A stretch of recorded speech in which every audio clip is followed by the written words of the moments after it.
Did you know that most content creation experts, fantastic writers, people that we all should all be learning from, say that you should spend just as much, if not more time, writing your title as you do writing the actual content? Now, obviously, this doesn't hold true for huge pieces of work like a book or something like that. But for the average entrepreneur, digital marketer, those of us who are listening to this podcast, writing the title of your blog, your podcast, your YouTube video, your email, whatever it is, writing the title of that piece of work, that piece of content is a huge thing, or should be a huge thing to you. But the fact of the matter is, I see so many titles that are either very off-putting, as in like clickbaity, or off-putting as in, I don't want to read this because it sounds dumb or boring. So what I have for you today is a list of 3 tips that will work for your titles on every platform, because different platforms perform differently and titles perform differently on all the different platforms. So yay for us having to learn more things. But these 3 hacks will work on any platform you use. All right, y'all, get the pen and paper and be prepared to take notes, and then go revamp your whole titling strategy. Don't hate me. It's all for your good. I promise. Hey there, fellow entrepreneur. Welcome to Simple SEO and Marketing with me, Faith Hannon. Do you want to grow your business with organic marketing and finally feel like you can understand SEO? Are you scouring the internet for how to get more website traffic, SEO for dummies, and how to market on Pinterest? Have you tried to grow your business with SEO and blogging only to get frustrated and quit because it's overwhelming and too time consuming? Been there. Hey, I'm Faith Hannon, Jesus lover, copywriter, blogger, wife, wrangler of tiny humans, and barrel racer. And let me tell you, I didn't have time to waste sorting through SEO and keyword strategies that either didn't work or were so over my head I couldn't understand them. I honestly thought that SEO and blogging only worked for people with a PhD in tech jargon and a whole team of employees, until I learned these secrets. Good SEO strategies don't have to be complicated, and creating and marketing great content doesn't have to take more than a couple hours a week total. So pop in those earbuds, slam some coffee, and let's grow your business with simple organic marketing and a healthy dose of biblical encouragement along the way.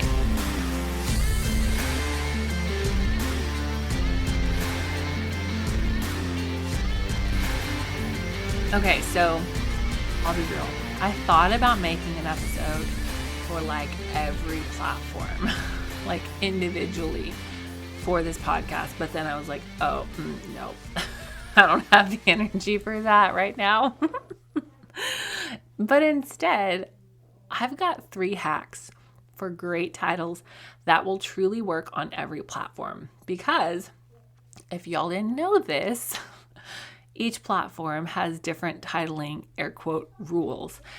And I don't mean rules in like a hard and fast sense all the time. Some of them absolutely are. Some platforms are like, meh, too many characters, you're done, bro, shut up.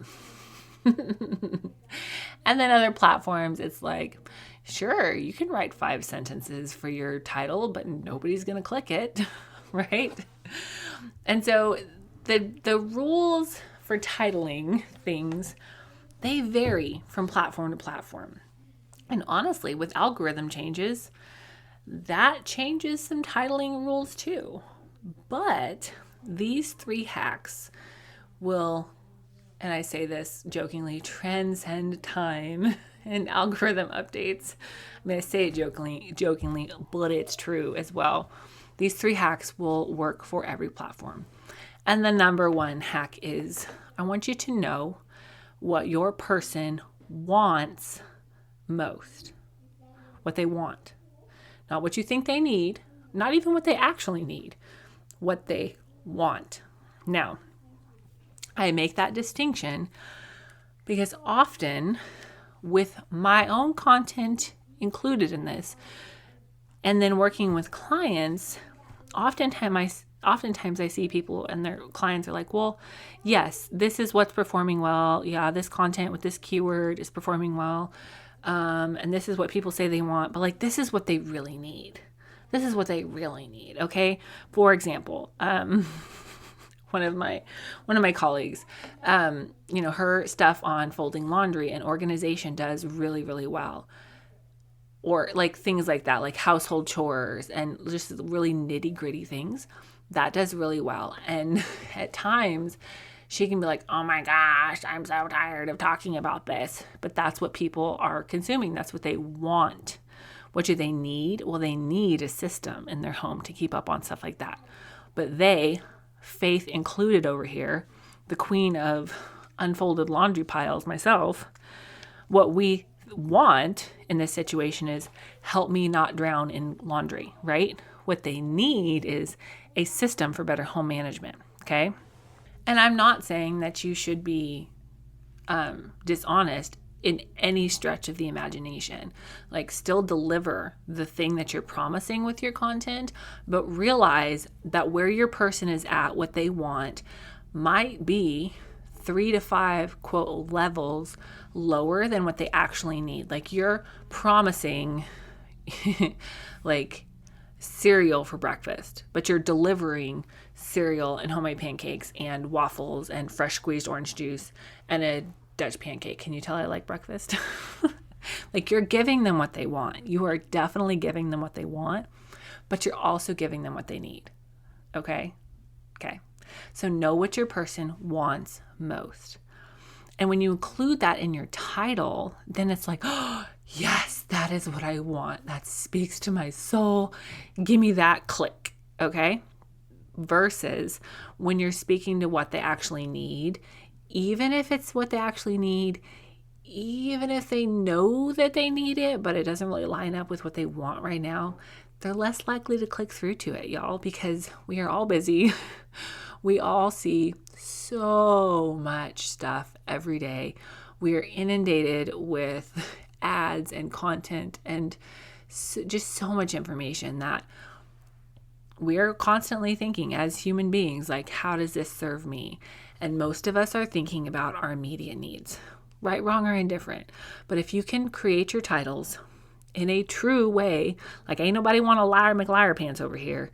If you can create your titles for every platform that focuses on what your person wants most, you're going to see better click-through rates, you're going to see better consumption rates, and ultimately you're going to be able to help people more because, you can't help anybody with the content that they don't consume. All right? All right. Number 2, I want you to know the rules of engagement for your platform.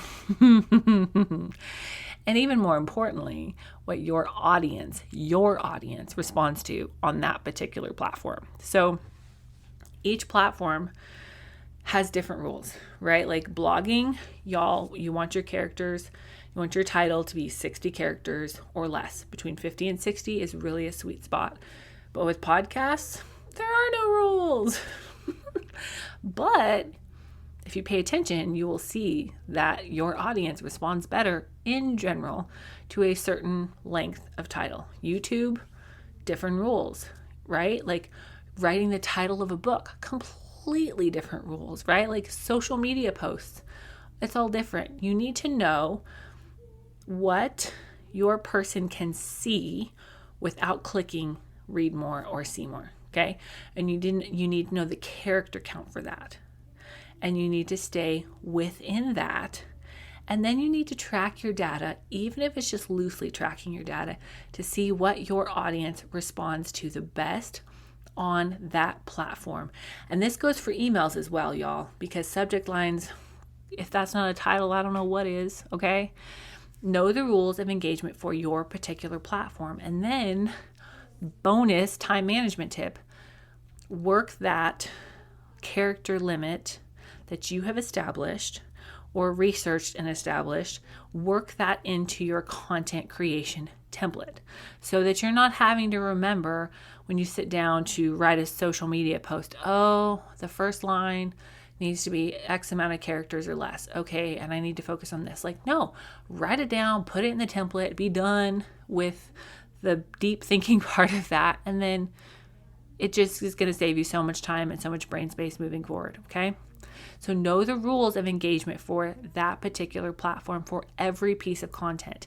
Even if you take one piece of content and you're repurposing it 5 different places, which BT Dubs highly recommend, the title needs to be specifically crafted for that platform and your audience on that platform as well. And you're going to find that, especially on platforms that have a looser set of quote rules, different audiences respond differently to different things. And you may have the exact same person listening to your podcast and Sally Mae's podcast, right? But your content is different and they are willing to listen to super long titled podcasts for Sally Mae, and for yours, y'all, they better be 5 words or less. You ain't getting nobody. I don't know that. You don't know that until you look at the actual hard and fast data from your content. All right. And rule number 3, please hear this. Please hear this. And it is, your first work probably ain't your best work. So I've heard it said, and I really do try to stick to this, is to spend as much time on the title of your content as you do creating the actual content. Why? Because, like I said before, if nobody clicks through to read or consume your content, you can't help anybody. No matter how great your content is, if your title is crap, nobody except your mom is going to read it. And God bless all the mamas. My mama consumes my stuff. Thank you very much, Mom. Shout out. But if your title is crap, nobody's going to read your content. And a lot of times we'll sit down to create content with a title in mind, which is great. Like, you should know where you're going, please and thank you. But then we just stick with that title instead of really sitting down and thinking through different variations of that title and different ways to say what the content is about. And integrated within my workflow, I have a place where I'm like, okay, I'm going to fill out. I am going to come up with different title variations for this thing because I know how important a great title is. All right. And I'll be real with y'all. Usually my first idea is not my best idea. It just really isn't. Why? I don't know. Probably because you get the brain juices flowing and you just get better ideas, and you can flip-flop around, whether it's like the trigger or the promise or the trigger first, and, play with those kind of things. But know that your first title idea probably isn't your best idea, and that's okay. All right. You are not alone in that at all. So come up with more than one title option, please, for the love of all things holy. You will thank yourself for it later, I promise, but come up with more than one. And you know what? It's okay. You don't need to judge your title ideas right off the bat. Just start throwing them out there, write them down, and then go back through and evaluate. All right, y'all. Those 3 hacks to great titles for every platform are: know what your person wants most. Number 2, know the rules of engagement for that particular platform and play accordingly. And number 3, your first work probably ain't your best work, bro. And it's okay. Feel free, please do come up with more than one title idea and even run it by some friends, but choose the best one and don't be afraid to experiment. All right, y'all. If you are curious about titling, more titling tips, grab my signature course, The Organic Marketing Framework, where I walk you through from start to finish how to optimize your website for SEO and really turn that puppy into a lead generation machine. It's my signature course, my signature method that my team and I have used successfully to grow clients' traffic up to 2,400%. 2,400%, y'all, in less than a year. All right, y'all, we'll chat with you next episode. Until then, be blessed. Bye.